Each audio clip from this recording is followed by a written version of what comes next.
I am Edward, son of Æthelred the Unready and Emma of Normandy, and I reigned as King of England from 1042 to 1066.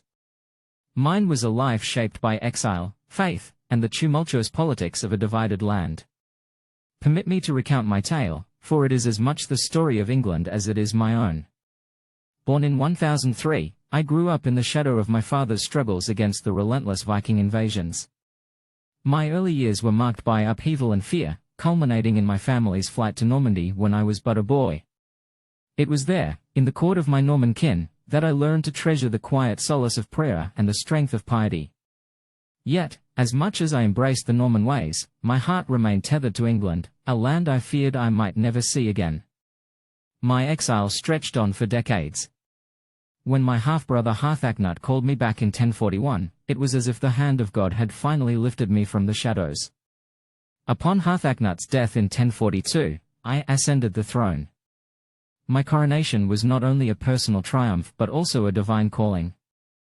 I vowed to rule justly, to heal the wounds of my people, and to restore the moral and spiritual foundation of my kingdom. Yet the path of kingship was fraught with challenges. England, ever restless, was a land of competing factions. The great earls, foremost among them Godwin of Wessex, wielded immense power. I married Godwin's daughter Edith in 1045 to solidify the alliance, but tension between us persisted. I remained wary of the Godwin family's ambitions, and in 1051, exiled them after a bitter dispute. Though they returned the following year, the balance of power in my court never fully settled. My reign was guided by my unwavering faith. Some saw my devotion as a retreat from worldly concerns, but I believed that spiritual strength was the cornerstone of a righteous rule.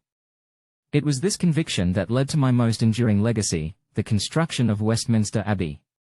This magnificent church, a testament to my piety and a symbol of divine order, would become the heart of England's spiritual life.